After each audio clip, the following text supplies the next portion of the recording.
Друзья, всем привет! Нахожусь в штате Миннесота и уже загрузился. Повезем такие большущие мешки. Какое-то удобрение внутри, крошка. Похоже, что это на землю, то ли торф, ну не знаю. Вот что-то такое непонятное. Неудобно, большие мешки высокие. Чтобы не завалились. Спереди иксом сделал. Ну, дядька рассказал схему, говорит, спереди на 2, остальные по одному, и сзади тоже 2, и потом вот так. Я говорю, ну окей, сделаю. Сзади тоже вот так вот. Некрасиво получилось все. Но надеюсь, что не свалится. Едем недалеко, 1100 миль в Юту. В Рэндалф город называется. Так, здесь все пристегнуто. Видите, задела тарпы, натянула, поставила. Но ничего не сделаешь. Беда. Везде намоталась на катушке. Вот сколько ни тяни мешок, он продавливается. Он смесь такая, как воздушная. Видимо, ее насыпают, она воздуха набирает. И получается легкая. О, в весах вода. Так, сзади у нас 38. Значит, спереди будет тоже много. Вот. Сейчас посмотрим, сколько спереди. Подозреваю, под максимум загрузили меня. 1548. Вот. Едем в Юту. Но еще я заметил, я не знаю почему. Развал я делал буквально 10 тысяч назад. У меня было это колесо, поедет. Видите, как съело кромку. Она была с этой стороны, то есть его перевернули. Она была только в одном месте, вот здесь вот такое пятнышко. Но его съело дальше. Не знаю. Они сделали развал и подложили там такую пластину под рессоры, я вижу. Сказали, что выровняли немножко его. Но руль не тянет. Сейчас машина едет ровно. Почему резину жрет, я не знаю. Я вот все слежу, что если дойдет до корта, уже прям начнет проволока виднеть, надо будет сразу менять. Опасно. Но пока еще вроде как не сильно съела, да? Ну, поставим тогда эту запаску сзади, которая валяется сюда. И уже этих 2 колеса съест, тогда куплю новые. Эти колеса отъездили уже 50 тысяч. Вот эти Хэнкок 50 тысяч. Они хорошие, видите, протектор хороший, но почему-то съела вот это правое, потому что в Юте мне плохо, видимо, сделали развал, выставили его в этот, как это, с отрицательным углом, или как сказать. И вот с правой стороны съела это вот одно колесо. Левое вообще нормально, а правое, правое почему-то и когда Мишлен съела, тоже первое съела, но правое съела вот по наружной кромке все полностью. А здесь прям, видите, какой протектор хороший. Но почему вот это вот ест? Кто знает, напишите, что надо смотреть. Может, подшипник? Не знаю. Они смотрели кингпины, там эти, как стабилизаторы, или как они называют, компенсаторы. Блин, говорят, нормально, ничего менять не надо, не расшатано, не разбито. Поэтому я не знаю. Может, то, что уже чуть-чуть съела резину, ее вот и дальше ест, поэтому надо просто поменять, и все нормально будет. Но волна прям ощущается конкретно. Если так вот другой потрогать, прям конкретный переход такой есть. Блин, опасно. Переднее колесо. Ладненько. Буду проверять его постоянно. Если что, будет оно там рассыпаться, будем сразу менять. Хорошо. Сейчас заполним логбук и сразу поедем. Погода пасмурная, настроение еще такое у меня дебильное. Не знаю, может, я устал. Злой какой-то. Воды еще нету, закончилось. Ладненько. Поехали работать, а там посмотрим, что да как и будет. Правильно? Правильно.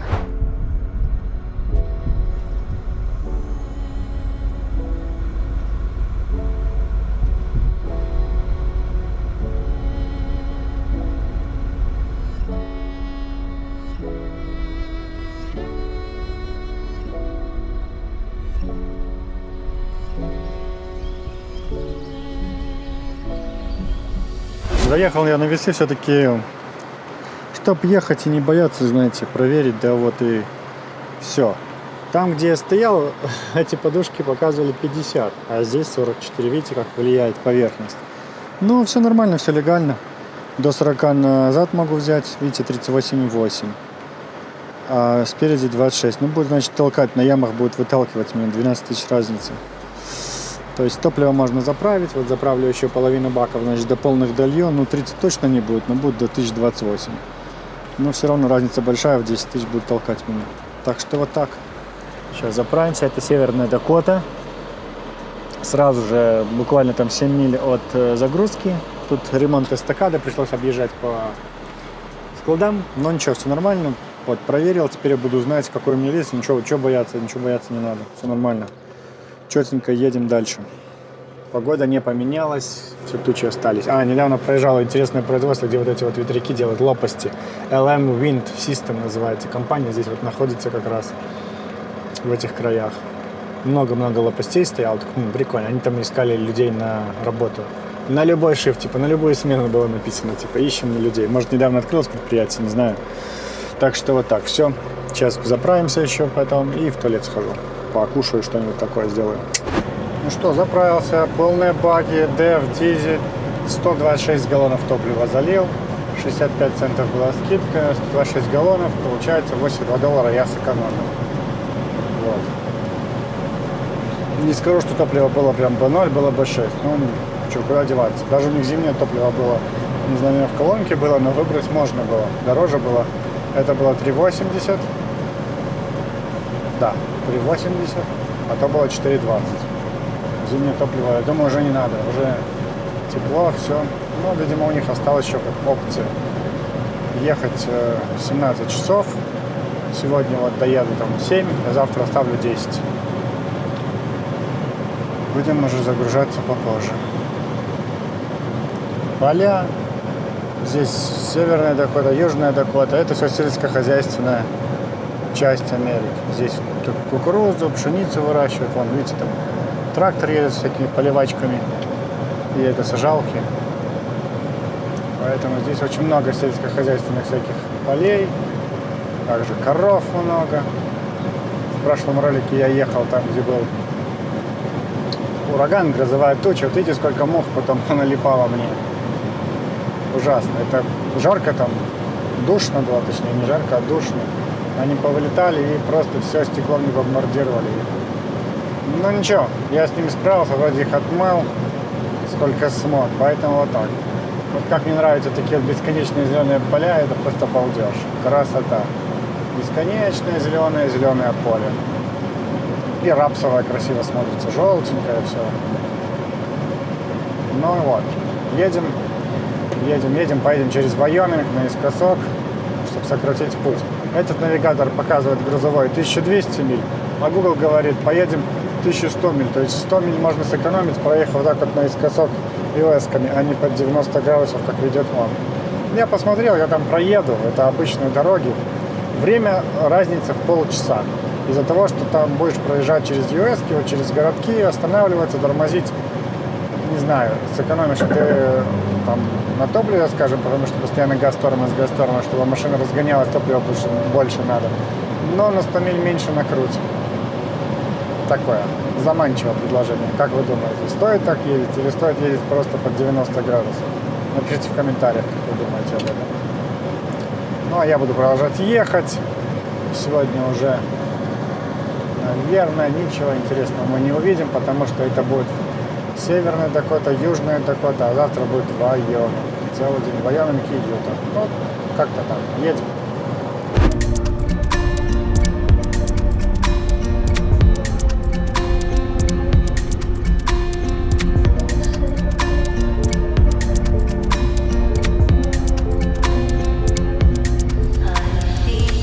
Ехать.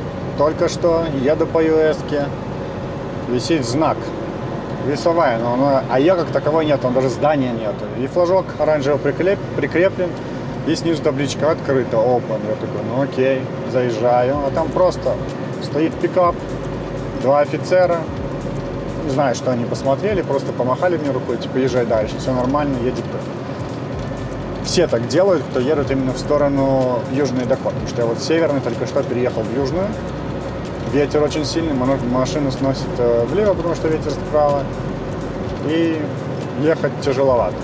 Но ничего, скоро уже пересечем Вайоминг, заедем. Главное, чтобы там ветров сильных не было. Вчера вечером тоже погода была плохая. Дождь, грозы, ветер сильный, такая черная туча пришла. Но ничего, торнадо не было. Торнадо я еще пока не видел, но ветер был сильный. Вот, едем, продолжаем ехать. Я еду в сторону дома. Хочу на 1,5-2 дня домой заехать. Ну, скажем, Если в пятницу приеду, пятница, суббота, вот четверг, пятница, суббота побуду дома. В субботу уже вечером есть груз, повезем пчел снова. Но радует только одно, что их забирать не надо ехать далеко. Это рядом, там, где я, скажем так, ставлю машину, грузовик. Поэтому это хорошо для меня. Что не надо ехать, как раньше, там, по 200, по 300. Последний раз и 560 миль за этими пчелками. Вот, поэтому на выходные повезу пчелы. Все нормально, все окей. Погода сегодня хорошая. Небо синее, туч нету, но ветер мешает. Видите, не одно, так другое. Едем, коровы.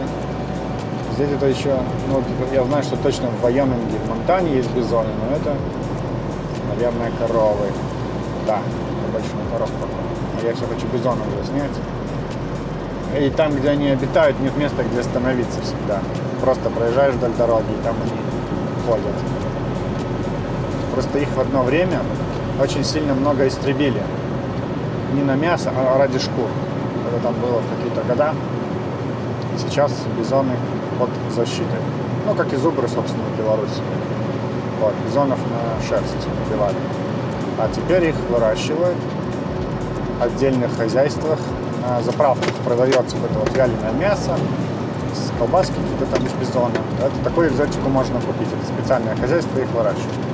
А вот так вот в полях, в диких, да, они ходят, сами переходят. Себе много видео есть, как они в Монтане или там к Йеллоустоуну постоянно стадами переходят, и люди снимают, потому что останавливаются, чтобы они машины не побили. Останавливаются, снимают. О, олененок стоит под дорогу, под колеса прыгать нам не надо.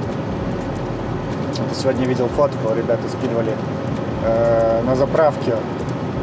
Мужик вышел заправляться, а у него в кенгурятнике застрял олень. Он его сбил, и он там башкой запутался уже в сетке.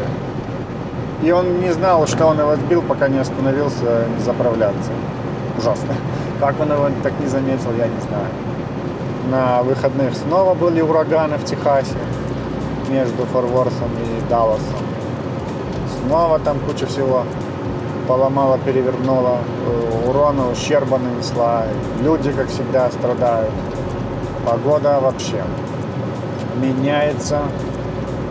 Скорее всего, наверное, пришел какой-то цикл, который всегда происходит, о котором мы просто не знали, потому что погоду сколько там, 150, максимум 200 лет фиксируют, записывают.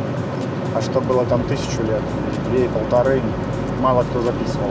Поэтому непонятно, какая погода. Может, она всегда такая была. Может, там каждых 300, 400, 500 лет происходят какие-то климатические изменения, погода меняется и тому подобное. Поэтому, да, Америка страдает. Но в основном это центральная часть. Техас, Небраска, Айова, Канзас. Вот эти вот очень сильно. Но кто-то и показывал, что и в Вирджинии были тоже там. Норт-Каролайна, торнадо. Не знаю, вот в основном это центральная часть, потому что теплый воздух идет с Мексиканского залива, холодный идет с Канады, вот эти вот потоки разного воздуха соприкасаются друг с другом, там смешиваются и образуются торнадо. Скорее всего, вот так. Как я думаю, не знаю. Я все хочу найти этот фильм, который называется «Про торнадо», сказать, но пока что-то не могу вспомнить его. Вот будет время, попытаюсь найти его по всяким сопутствующим предложениям, словам. Может, Google поможет мне в этом. А так будем ехать по плану за этот.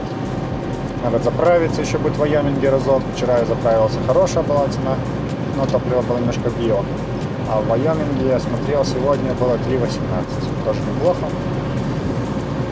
Так что будем стремиться туда доехать и там уже заправиться. О, коровы черные. Да, коровы.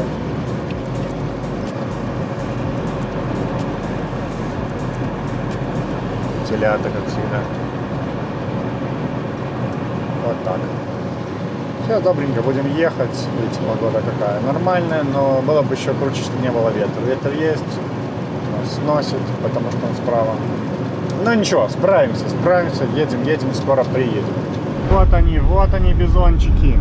Смотрите, нашел.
все, заправился. Получилось 163 галлона топлива на 63 цента, $103 то сейчас экономил с этой заправки. Вайоминг, город Роулинс. Часто здесь в последнее время заправляются, хороший здесь дискаунт. Либо чуть дальше есть город Эванстоун называется. Там разница, знаете, во сколько, наверное, в 5 центов по сравнению с тем, что здесь. Но раньше было наоборот, там было дешевле. А я всегда, когда ехал на Юту, то я там останавливался, заправлялся перед Port of Entry, перед весовой.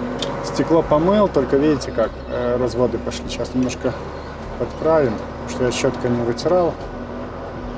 Но зато все мухи поотлипали. Вот эта вот тряпочка с микрофиброй, которая продается, я их в Walmart покупаю, либо в Home Depot большими пачками. Они очень хорошо этих мух отмывают. Когда у меня больше времени, я прям горячей водой. Ну, когда стоишь где-то, много времени есть, в чайнике нагреваю воду, немного добавляю вот этого вот моющего от стекол. И хорошо, получается, что все отлипает на ура. А щетками будешь тереть. И можешь не тереть. Так, давайте, ребятки, тут аккуратненько. Никого нет, никого. Тут поменяли немножко движение, и поэтому все не знают, как ехать. Я тоже по непривычке думал, почему сюда, если еще не так давно было вот так вот. Но нет, они поменяли движение на заправке, и все стало по-другому. Вот. 3 часа осталось, сегодня доезжаю, вот время есть, все прекрасно. Все прекрасно, завтра будем выгружаться. Напомню, едем домой, немного отдохнем и снова отправимся там пчелок отвозить. Уже груз даже наперед у нас с пчелами есть. Мой диспетчер Влад все делает, как я его прошу. Плюс-минус он, конечно, учится. Там не совсем у него так получается. Я все хочу, чтобы у нас была какая-то минимальная цифра, но он говорит, блин, Виталик, нету ничего. Там очень плохие рейты, меньше $2. Поэтому поехали короткие. Я говорю, ну давай короткие. А я ему говорю, давай длинные. Он такой, да длинные не платят. Меньше $2 иногда. Иногда по 2, иногда прям очень большие мили. Последнее, что мне предлагал, там было 2800 миль за $6000. Я сказал no. Я сказал no. Ну такое. Вот. Едем. Скоро приедем. Оп. Новый эвакуатор поехал. Толвинг. Добре. Уже темнеет. Я доеду, уже будет темно. И завтра будем, когда будет светло, уже выгружаться и что-то новое загружать. Обязательно будем смазывать 5-е колесо, потому что я уже смотрю, начинают появляются снова просветы, там металл об металл трется. Вот уже сколько? 10 тысяч я проехал как раз. Я купил ведро, 5 галлонов ведро этого солидола. Будем мазаться. Поэтому не переключайтесь, это увидите через несколько минут.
Спал я вчера там, где нужно было, в городке, в котором написано по документам. И сегодня будет меня в 6 утра, говорят: Виталик, дорогой, вставай, поехали выгружаться. Я говорю: ну окей, давайте. И вот приехали на этот какой-то карьер, не знаю. Тут яма, песок моют. Тут поля, там коровы, птички поют. Красота. И все, дядька говорит: снимай ремни, я сейчас пойду там что-то сделаю и приеду к тебе. И вот уже с обратной стороны прицепа он выгружает. А я буду вот так вот мучиться, собирать все свои ремни. Потому что шуруповерт еще не починил. Я детальку купил, в которую я предполагаю, что нужно поменять. Она уже домой приехала. Осталось только мне доехать до дома и попробовать это сделать. Так что вот такие вот дела. Выгружаюсь, все отлично. Значит, этот груз я проехал 1360 миль. За груз заплатили $2800. Далеко ехать было на самом деле. 200 миль. Поэтому такой вот рейд и вышел. Там 20 маленьким хвостиком. Это одна большая закономерность. На север, в частности, вот в Норд-Дакоту, куда я вожу пчел, я их дорого как бы привожу, как бы дорого. Тоже там, если нету в расстоянии больших до загрузки, то, в принципе, получается неплохо. Но это в редком случае такое бывает. Обычно ехать куда-то надо далеко. А вот обратно, это имеется в виду с севера уже выехать куда-то в свет, то всегда проблема. Надо ехать куда-то далеко, либо супер дешево. Вот поэтому и не знаю, что лучше, возить, не возить. Но возить-то что-то лучше, чем не возить, стоять. На рынке нет такого большого количества грузов, чтобы перебирать их, стоять. Потому что их разбирают очень быстро. Вот когда там был я на севере, диспетчеру звоню, он говорит: блин, был только что груз, уже за кто-то забрал. Быстрее меня, пока мы с тобой разговариваем. Я говорю: окей, все, не буду тебя отвлекать. Поэтому скручиваюсь. Тут, собственно, все легко. Только ремни. Ничего нету больше у меня. И будем уже думать дальше. Я написал диспетчеру уже с самого утра. Он у меня сидит в других, как бы, этих часовых поясах. Это, наоборот, хорошо. То есть я еще сплю, а он уже работает. Вот как. Он находится вроде как в Нью-Йорке. Поэтому уже должен работать, искать мне груз. Все тогда. Сейчас вот все соберу и дальше вам буду рассказывать, куда поедем. А мы двигаемся, напомню вам, в сторону дома. То есть едем в Калифорнию.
Приехал я загружаться солью, Солт-Лейк-Сити, соль. Вот. Выходить не нужно. Грузят. 17 палетов будет. Там россыпь есть, здесь уже в мешочках она лежит. Надо будет загрузиться, выехать и потом прикрепить груз и накрывать. Обязательно накрывать. Едем домой. Так что вот так. Такие дела. Немножко постоял, пока нашли груз. А так, ничего сверхъестественного нету. Тяжелый груз, 44 тысячи будет. Ждем, во всяком случае, пока нагрузят. Проверим оси и поедем. Вот такие дела. Загрузили. 17 палет. Соль. Полусал. Ну, для бассейнов соль. Полусалт. Вот. Легло как бы хорошо, но хотелось бы, чтобы больше шло вперед, но нет. Он выбрал центр по фонарю, как они любят выбирать. А я говорю, центр здесь. Соответственно, сюда пошло 38 с копейкой, 38 с половиной. Перед будет отрываться. Ну ничего, ехать мало. Там 700-800 миль примерно. 700 с копейкой, если быть плюс-минус точным. Сейчас все привяжем, накроем обязательно и поедем. Завтра доставим. О, где-то терся по бордюрку колесами. Это, видимо, здесь только что, когда парковался.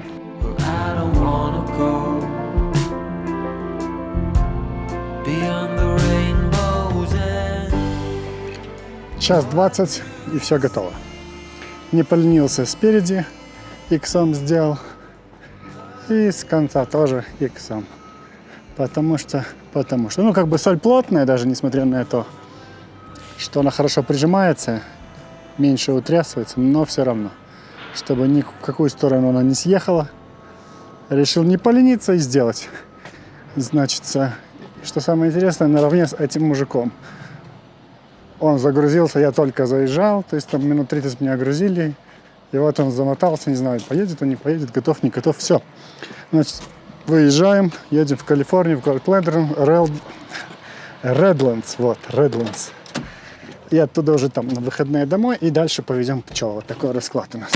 Как не мыл я стекло, все равно оно стало грязно. Мухи летят, не знаю, как бороться.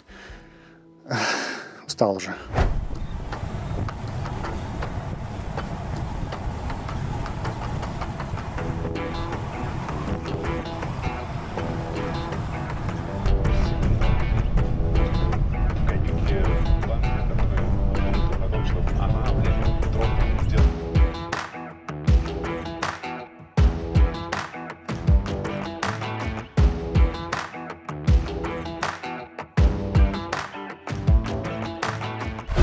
Не знаю, друзья, показывал вам или нет.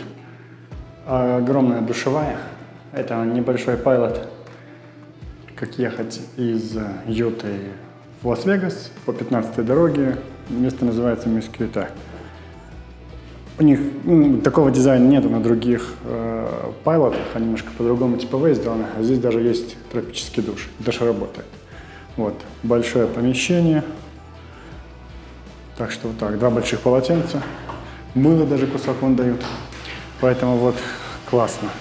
На улице плюс 43. Я решил освежиться. Не могу ехать. Спать хочется капец. Надо еще что-нибудь взять попить энергетического. Заправка сама огромная. Как всегда. Такс.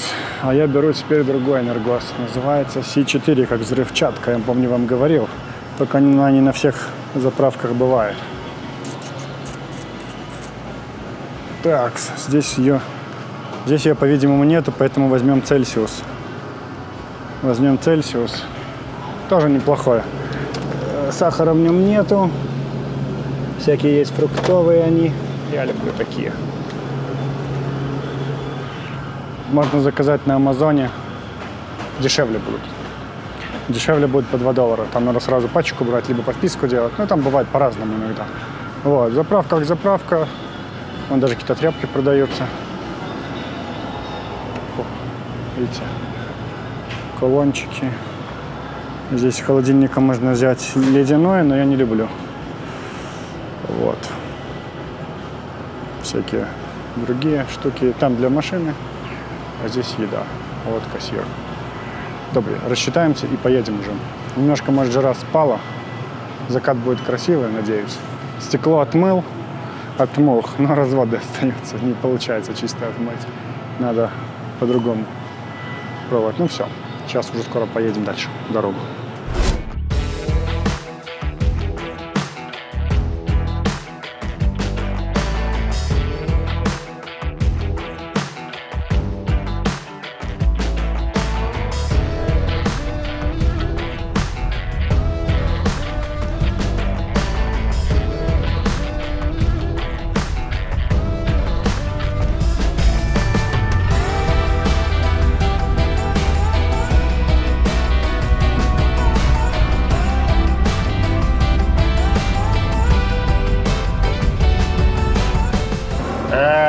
Друзья, забыл снять, выгрузился только что. соль разгрузил, все собрал, рано утром приехал, там в 6:30 быстренько скрутился, и вот уже 8:30 час прошел, проехал я 760 миль с этой солью, 100 там, с копейкой было до доставки ехать, за груз заплатили $1300. Немного, как бы, ну, видите, с учетом, без учета, точнее, дедхеда, вот этих вот пустых миль до пикапа, платят где-то там в среднем по $2. А так как ты находишься непонятно где порой, то тебе нужно ехать, загружаться, и у тебя вот этот рейд поймал, деньги за этот, как это, $1 за милю, он портится. Поэтому вот так. Все, выгрузили, отлично, подписали, отправил. Еду сейчас там на 2 дня домой, отдохну, может быть, куда-то схожу, поснимаю вам, есть в планах. И уже на выходные будем грузиться пчелами. Тут я вижу, что с компанией тоже пчелами загружаются. Там одного парня неправильно загрузили, они решили опять сделать, если мне сделали перевес, то ему сделали этот оверсайз, не габарит по высоте, перегрузили его. Не знаю, ну вот жадность вот этого вот перевозчиков, она порой прям зашкаливает. Ну и еще его как бы заставили поливать их. Если у меня там был вопрос, ой, то, нехороший тут переезд, стоп был. Когда груженная машина непривычно тормозит, там по-другому машина тормозить начинает. Вот, и он говорит, блин, что за дела, надо поливать, тратить время, там, с этими пчелами заедешь, всех кусать начинают. Да, у меня такая же была история, надо рано утром, либо поздно вечером заезжать это делать, поливать, но какие-то клиенты бесятся, что этого не делаешь, что у них там много пчел погибшими приезжают. Ну, такое себе. Естественно, никому это не нравится, ни водителю, ни клиенту заниматься этой ерундой. Всех кусают эти пчелы. Вот он рассказывал мне, что его тоже там покусали пчелы очень сильно. Он там одевал, у него костюм, он высокий сам парень, его костюм маленький, его тоже там за ноги кусают, как и у меня. Но я когда заказываю носки и штаны как одеваю подлиннее, чтобы они не провалились. Ботинки, вот именно там, где ботинки, нога, вот там пчелы залазят и кусают тебя. Ну да ладно. Вот, едем сейчас в сторону дома. По пути надо заехать, забрать наклейку. Я сделал регистрацию на машину, обновил на год вперед. Это уже закончилось в этом месяце в июне. Стоило мне это где-то там $3600 без малого на Калифорнию. Калифорния дорогая. Все говорят, что вот в других штатах гораздо дешевле. Но у меня компания в Калифорнии, я сам живу в Калифорнии, можно было там это все переделать, как некоторые переделывают, но я не делаю этого, у меня ни 10, ни 5 страков. Если бы это было так, то, может быть, имело смысл этим заниматься. Когда один, что-то там выиграешь на какие-то копейки. Короче говоря, вот, надо это забрать и все, наверное, поехать домой отдыхать. Не буду рассказывать наперед, сейчас все увидите сами. Поэтому едем. Телепортируемся уже на парковочку, где я паркуюсь. Надо фильтр поменять, я купил. Один фильтр большой, двигателя. Видите, сколько уже мусора? 160 тысяч пробега на машине. Его надо поменять. Я был на дилерской, купил. Вот. Сейчас почистим, тут уберем все. Какие-то этикетки. Вот. И в салоне я уже поменял. Подсидушка меняется. И вот сюда вставляется еще один фильтр, который берет в салон воздух из улицы. В салон, чтобы охлаждать или нагревать, наоборот, его. Вот такие штуки. Также купил амортизаторы, надо поменять. Так у меня нет ключей. Надо поехать купить ключи. Купить ключи. Под гайки посмотреть. Я не знаю, какой размер. Я потом приеду штангенциркулем померяю. И тогда поменяю. Только здесь вот неудобно. Это шланги этого печки стоят, которые в салоне идет там охлаждение, либо нагрева. Здесь немножко сложнее будет долезть. Не знаю, может защиту откручу. Откручу защиту, отогну и выкручу, потому что надоело мне. Надо поменять амортизаторы, уже старые. 160 тысяч, говорят, надо менять чуть ли не каждую замену колес передних, лучше так делать, не жалеть. Фильтр уже тоже наполовину забитый. Я заказал дома, уже приехали. Ну, так осталось мне еще ключ купить, и смогу самостоятельно. Тут оказывается, ничего сложного нету. Откручиваешь эту вот пробку, сливаешь все, что в фильтре, потому что там дизель с водой. наверняка остается, потому что он не пропускает дальше, либо вода. И тогда уже крышку откручиваешь и снимаешь полностью, меняешь фильтр. Вот, ничего сложного нету, надо научиться самому. Экономить немножко буду средства, если так. Ну, а масло, пока еще я не созрел, чтобы менять самостоятельно масло. Нужно туда корыто, на сколько там, 9-10 галлонов такое есть на полу, чтобы сливало туда. И, оказывается, там фильтра тоже не так сложно менять, эти масляные и топливные. У меня все есть, но дополнительных я еще пока не покупал. Вот, сейчас поменяю это все, протру, пыль все уберу и все, наверное, на этом на сегодня. Пипси какой-то. Да, вот только это поменяю и все. На мойку не заезжал, не было времени. Уже в следующий раз помою машину. Так что поделаю пока это, а потом что-нибудь другое.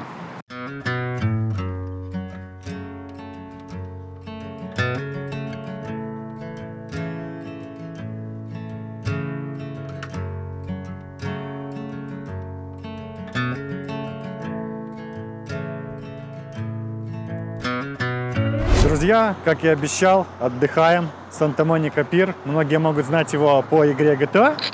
Ну, а мы просто его знаем как один из пиров, который есть вдоль Лос-Анджелеса, побережья.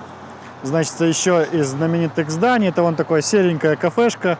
Это Баба Гам. Это из какого? Из Форест Гампа. Это кафе из Форест Гампа. Ну, а чего говорить, давайте пройдем поближе и погуляем по пиру. Погнали!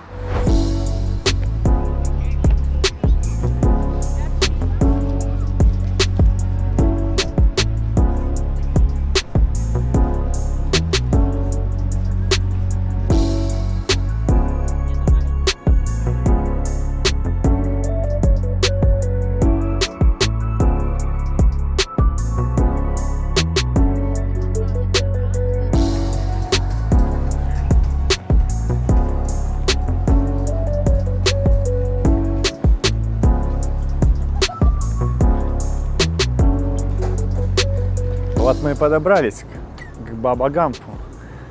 Баба Гамп Шримп. Ресторан прикольный, я там был, но давно, правда. Там все морское, я такого не кушаю. Поэтому в этот раз не зайдем. Большой сувенирный магазин, куча вон всего, видите, есть. Всяких маек, баек, стаканчиков, всего хватает. Hello! Много-много всего есть. Магниты. Все как и везде, скажем так. Везде сувенирной продукции много, а там уже идет сам ресторан. Напомню, из фильма «Форест Гамп». И вот он, кстати, крутится по телеку постоянно. Это одна из фишек этого ресторана. Чтобы все помнили, откуда это название, откуда этот ресторан. Ну, это вроде бы не помню. Это, ну, понятно, сюжет из фильма, но я уже тоже давно смотрел его, поэтому не вспомню, что именно к сюжету было прикручено. Всякие магазинчики, сувенирчики продают, велики сдают, вариант. Много-много всего есть. Там выход на пляж. Иногда здесь бывают такие акции. Они там выставляют всякие мемориалы, делают, но в этот раз никого нету. Пузыри кто-то пускает.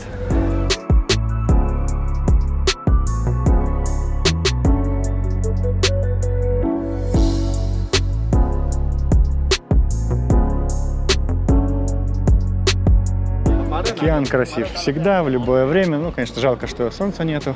Солнцем было бы круче, но, как можете заметить, люди плавают здесь круглый год. И зимой, и летом. Сейчас вот какой месяц? Июнь. Вон дети плескаются в одежде. Мне холодно, я не плаваю в такое время. Я обычно люблю плавать в августе. В конце августа, начало сентября. Это самое лучшее время. Вода теплая становится. Сейчас она очень холодная, поэтому нет. Поэтому нет. Рыбаки. Много рыбаков есть. Там еще в конце, когда дойдем до конца, там их тоже много. Но я был вчера на другом пирсе, далеко, в Хантингтон-Бич. Вот там вечером было темно уже было. Там прям ночная рыбалка, если можно так назвать. Все темно. Людей просто тьма была. Рыбак возле рыбака стоит, тянут одну удочку, а смотрят уже леску за леску, вытягивают другую. И потом...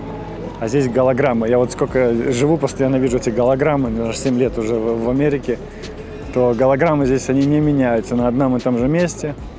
То есть вот на одной картинке две фотки. Посмотря под каким углом посмотришь, будешь видеть либо одну, либо другую фотографию. Одну, другую. Все зависит от угла. Тут в основном все эти падальщики. То есть здесь рыбу на рыбу ловят. Этот дядька взял какую-то эту ракушку, раскрыл, мясо ракушки взял. А вчера я видел, просто берут какую-то селедку, разрезают и на кусок селедки ловят. Не помню, скумбрия, она хищная рыба, нет, но вот вроде бы именно так. На куриную грудку, значит, здесь ловят каких-то этих падальщиков. Да, вот там я вижу, не знаю, ли вам видно, там на курицу ловят, на куриную грудку. Женщина ловит на курицу. А если курица, значит, какой-то хищник. Падальщик.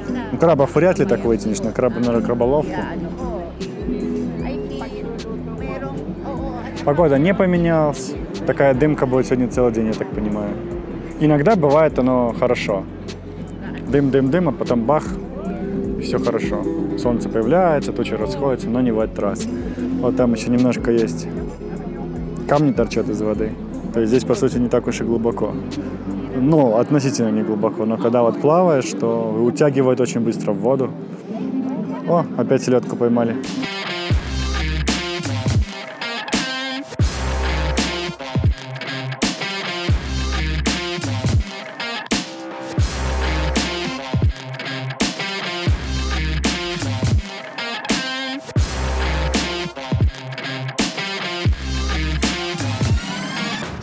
Все, погнали здесь кататься.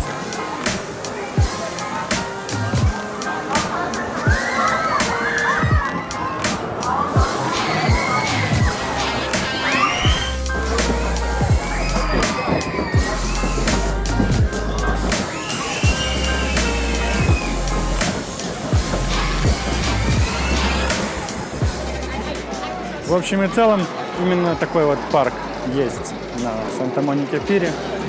Очень классно. Похоже, что-то есть в Орландо, но я в Орландо еще не был. Поэтому я уже вырос с этого. Может, если был бы ребенком, мне было бы это все интересно, и везде покататься, и посмотреть. А когда взрослый уже, то не то. Есть парк для взрослых, сеть Six Flags называется, 6 флагов. То там такие страшные карусели, я бы сказал. Там американские горки и всякие с такими сложными петлями, поворотами, специально, чтобы дух захватывало. Я думаю, я уже стар для них, вестибулярный аппарат мой не выдержит. Я когда в Вегасе был, катался в Нью-Йорке, то потом мне хреново было, целый день тошнило, поэтому не знаю. Все, Санта-Моника-Пиром мы заканчиваем. Дальше съездим еще в обсерваторию. Там немножко поснимаю, вам расскажу. Поэтому увидимся через пару секунд. Не переключайтесь.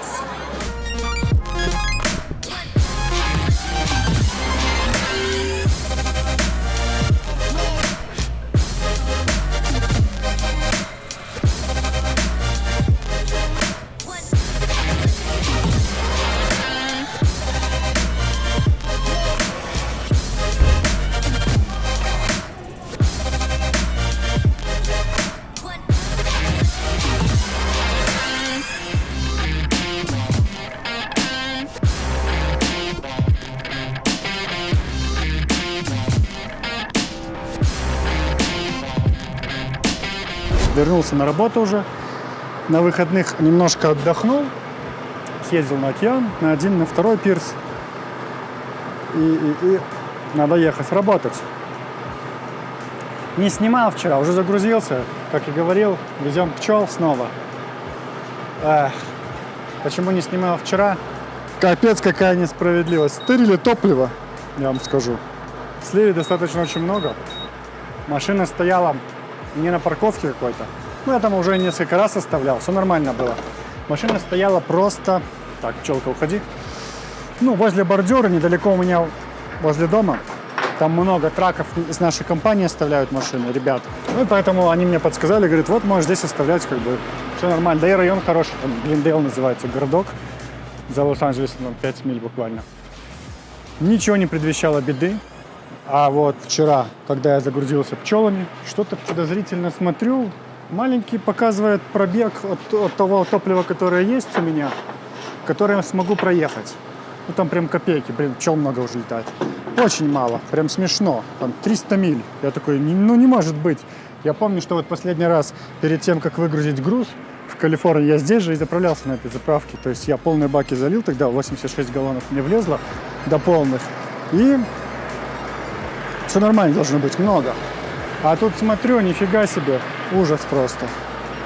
Слили где-то от 150 до 180 галлонов. Обидно. Где-то на долларов 600 примерно топлива украли. Эх. Надо что-то повесить на крышке. Либо купить крышку с замком. Есть такие крышки, я уже вчера, конечно, когда уже сперли, я уже все нашел. Это ж так всегда. Когда ты не думаешь об этом, тебе это не интересно, а когда уже что-то случилось, ты такой интересуешься. Вот. Либо же есть такие накладки на готовую крышку. Просто такой колпачок. Он, он с двух половинок состоит, и там замок стоит. И когда ты его открываешь, эти две половинки раскрываются, и у тебя доступ к крышке есть. Что меня другое беспокоит? Эти же люди, когда не смогут открыть доступ к бакам, либо просверлят бак, либо выломают что-то. И это другая проблема, потому что у нас в компании такие стаканы, вы, может быть, видели у кого-то, вставляются в горловину, и там как бы прямого доступа нету к дну бака. Можно только из самой этой горловины, сколько там она достает, забрать топливо из баков. Ну, не знаю, сколько она, может быть, вот столько. А остальное доступа к топливу не будет. Что у нас было? Это просто горловину пробили ломом или чем, и еще горловину сломали. То есть она покривилась, там немножко, вот если она ровно приварена, она стала наискосок, и крышка не закручивается там на, допустим, на 3 витка, на 4, а только на 1,5. Могут такое сделать. Ну, как бы в Европе я видел, просто на дырки сверлят в баках, и это еще хуже. Потом надо где-то искать, кто аргоном варит, это алюминиевые баки. Заварить их тоже потом много надо будет вопросов. Поэтому простейшее, что я придумал, горловина, мне кажется, не горловина, стакан это называется, то, что он вставляется, у него там такие прорези есть. Я думаю, если будет большой напор давления в шланге, у тебя топливо будет либо медленно заливаться, либо будет брызгать, надо будет с руки заливать, не дожимая до курка. А так я установил, он защелкнулся и самостоятельно льется. Это вот такое вот неприятное известие. Пчел загрузили, все нормально, вчера ничего не предвещало беды, как всегда. Они сказали, что я профессионал, ребята, которые грузили, я сказал, что они профессионалы, на этом мы сошлись, загрузились и поехали. Я посмотрел, что я не успею доехать, так как я там ездил с тем живым грузом, поэтому я просто разбил на 2 дня и буду ехать медленнее. Буду ехать медленнее, чтобы не приехать рано, чтобы они не подохли, не поразлетались, и вот эти вот все вопросы. А тут шланга нету, его может полить их. Вот, надо приехать после 9 вечера. Поэтому не буду торопиться сильно. Приеду завтра после 9. Это одно. Второе, у меня не было такой реакции. Ну, помните, меня там за бровь кусала пчела, как бы и за руки, и за ноги кусала. Все нормально было. А сегодня это что-то невероятное. Левая нога, видите, как опухла. Ужас. 2 укуса было. Сейчас 2 укуса было. 1 укус вот здесь, 1 вот здесь. И мне захотелось с утра почесать ногу. Я почесал, не знаю, может быть, я расчесал ее. Там жало было, что яд попал. Ну, короче, здесь все опухло, здесь опухло. И нога так это не хочет сгибаться. И за вторую ногу тоже укусили. То есть у меня штаны, там есть в конце резинки, но они сами по себе не по моему размеру. Этот костюм, он коротковатый мне. То есть если я встаю в рост, они вытягиваются, и, получается, ноги оголяются. Я взял штаны, заправил в носки. А ботинки у меня тоже высокие. Мне было так лень их зашнуровывать, что, ну, понятно, лень есть лень. И они, вот пчелы лазят, западают туда. Ты где-то ходишь, прижал ее там в ботинке, она тебе раз и ужалила. И вот поэтому все. Мне это надоело, 3 раза ужалили, я пошел скотчем, примотал ботинки, чтобы они плотно прилегли к штанам, там, костюму этому, и больше меня не покусали. Отъехал чуть-чуть, буквально 1,5 часа и пошел спать. И сегодня утром проснулся, и вот еду. жара 35 градусов, я все там же, это Мускуэте, это вот маленький кусочек между Невадой и Ютой, есть кусочек Аризоны. Сейчас будем через красивый каньон проезжать, где я всегда проезжаю, стекло я вроде бы помыл, должно быть все чисто, аккуратно, поэтому вот так. Тарелку я снова отдал на ремонт, не знаю, что произошло, ровно 2 дня она работала нормально. Ставишь ее, она из исходного положения поднимается и сама крутится, находит спутники. Через 2 дня она просто начинает гудеть, как трактор. У меня есть видео, я снимал для них, отправлял.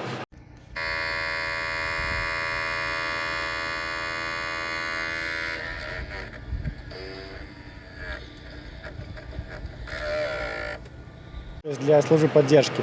Первый раз получилось все автоматически. То есть первая замена, видимо, они даже без участия человека берут ее как бы и обрабатывает робот сам.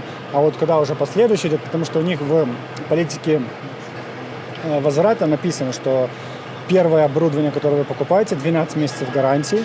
Если вы меняете его по вот неисправностям разным, то оно потом действует только 3 месяца гарантии на обмененное вами оборудование. Не снова обновилось 12, а только 3. И я пишу, 2 дня никто не отвечает. Я на 3-й день пытаюсь как бы сгенерировать таким образом вопрос, чтобы искусственный интеллект снова мне дал автоматически этот лейб на возврат, стикер, этикетку напечатал без участия человека. Так, уже отщелкнулся пистолетик.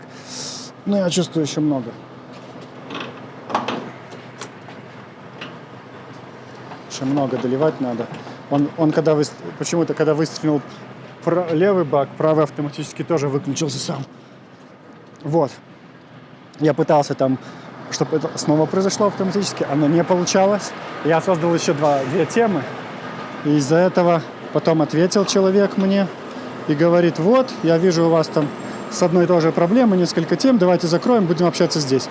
Вот, сделайте там то, перезагрузите. Как будто бы он не смотрел абсолютно то, что я ему прислал в видео. А там в видео отчетливо видно, что без рук оно не хочет поворачивать. Воздух в трейлере спускается. Ладно, все, залили, хватит. В этот же день я описал еще раз человеку то, что у меня неисправно, чтобы он наконец-таки понял. И снова скинул ссылку на этот коротенький ролик, который я снимал. И через какое-то время уже другой сотрудник прислал мне информацию для... Не хочет заливаться, ладно, не буду мучаться, пчелы летают. Выстреливает пистолет. И вот на следующих там через пару часов сотрудник присылает мне лейб и говорит, вот тебе, отправляй нам, будем все делать, разбираться. Но только время ожидания, приглашают кого-то в душ, время ожидания новой тарелки 1,5 недели. Я сразу же приостановил оплату, что я не пользуюсь им. И на этом был конец. От пчел тоже есть всякие лекарства, надо купить, чтобы были. Есть таблетки от аллергии и есть такие тейпы называются, как пластыри. Просто наклеиваешь, я так понимаю, на место укуса, может быть, как-то аллергии будет меньше, раздражение, вот что-то такое. Так, 10 минут еще надо посидеть, и пауза полчаса будет. Поэтому вот такие вот дела, друзья. Воруют. Чем хуже времена, тем вот больше вот всякой такой вот непотребщины, нехороших дел происходит. У меня было всего лишь 1 раз, когда я работал еще на траке компании, вот на зеленом, помните, фридлайнере, зимой, я, может, рассказывал эту историю. Я зимой остановился там в пятачке таком, был островок с дороги, съезжаешь так в бок, и все, меня еще потом снегом присыпало.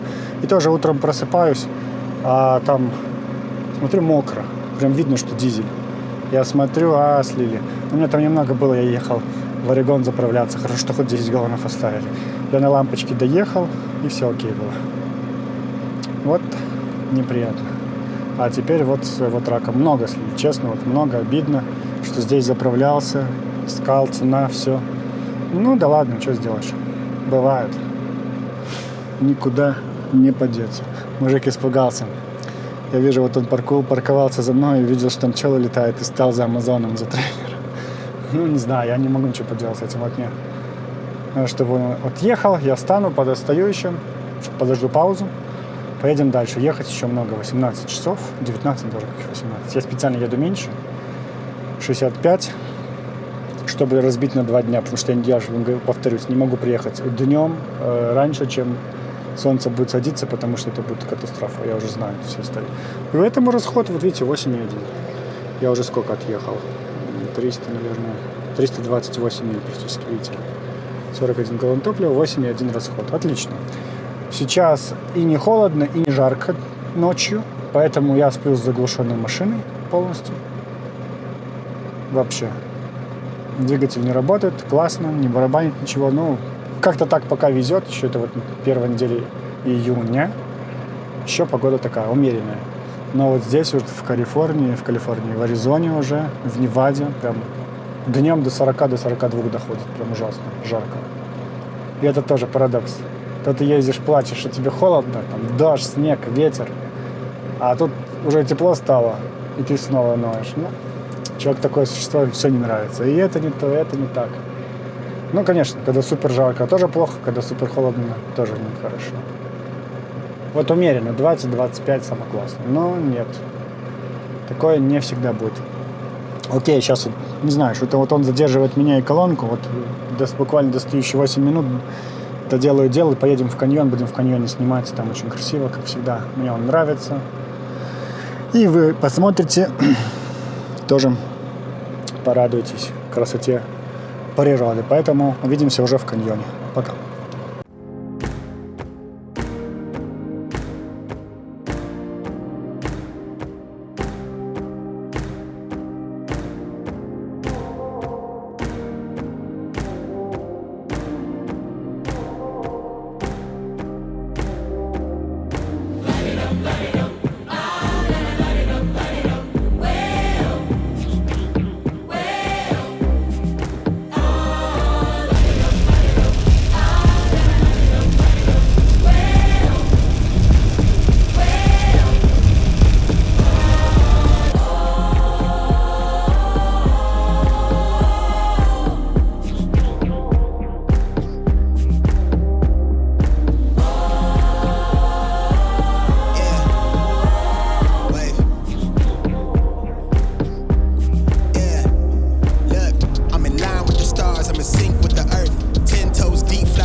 Ну что, друзья, выгрузился я, ночью не снимал. Я заметил просто, когда ночью снимаешь, все картинка сыпется, такая вся в квадратиках, поэтому бессмысленно. Вот. Как стоял, так и стою, никуда не отъезжал с самой ночью. Вот. Что было? В 10 вечера приехал, сетки расстегнул, ремни поскладывал, но не снял сетки. Мне было тяжело их стянуть одному. Они еще степлером их поприбивали. И я не стал их стягивать. Они в 4:30 утра приехали, стянули, вытянули их сюда, я их поскладывал, они мне помогли, закинули, я их привязал. Они, домики, которые я привез, поснимали, и у них было 2 грузовика, они их сразу же увезли куда-то на поля. Видимо, порасставляли, ветер сумасшедший сейчас день. Вот. Грузов что-то вообще, капец какой-то, грузов нету. Вчера все, что флетбеды ехали, все ехали пустые. Из Норс-Дакоты в Северный Дакоту перебирались пустыми. Думаю, что здесь вообще грузов нету. Диспетчер уже какой-то 3-4 час ищет. Вчера я попросил, чтобы искал. Ничего пока нету. Ну ладно. Как-то переживем. Что по этому грузу? 1680 миль. То есть там вышло 58 до пикапа. От того места, где я ставил машину, я доехал. А этих вышло 1612, наверное, 58, 70. 1670 миль за $4,300. Вот, там разделите сами, там, наверное, 2,50 с копеечкой будет. Неплохо, по сравнению с другими грузами неплохо, но чтобы еще отсюда выехать хотя бы за 2, и среднее там 2,30, 2,20 нормально будет. Вот, поэтому такое.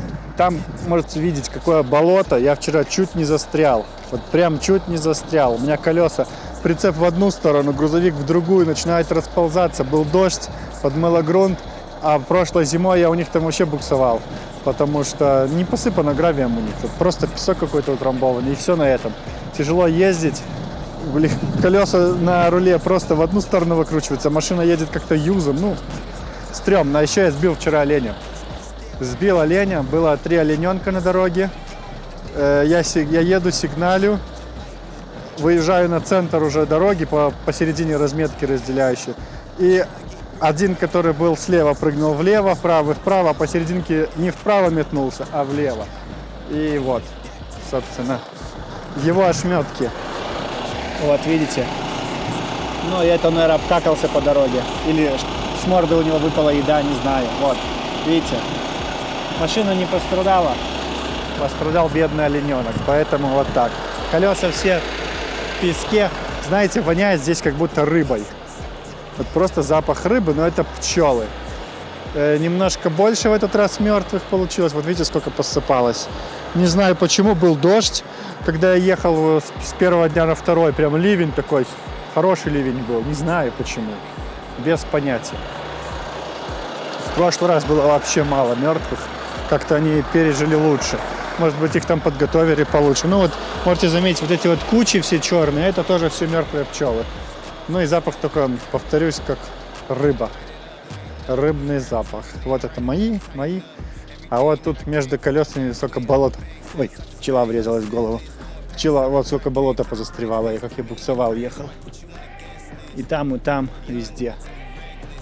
Поэтому вот так. Добре, всем спасибо, кто досмотрел до конца. Обязательно подпишитесь, если кто еще не подписан. Поставьте лайк. Напишите комментарий. Увидимся через неделю. Всего вам доброго. Пока-пока. Всем добра и позитива. Все, пошли. Я потом дальше на первую буду снимать. Кирилл, обязательно музыку эту вырежь, потому что опять по авторским забанят. Возвращаемся на работу после небольшого отпуска. Так, друзья, всем привет. Да потому что не разочаровался. Ё-моё. Блин. Извините, я вас душить буду. Сейчас, подождите, ребят, быстро для бак закрыть. Они нашли на моих волосах себе аэродром. На башку пчела села. Ужасно. Все не хватало, чтобы за голову укусила меня.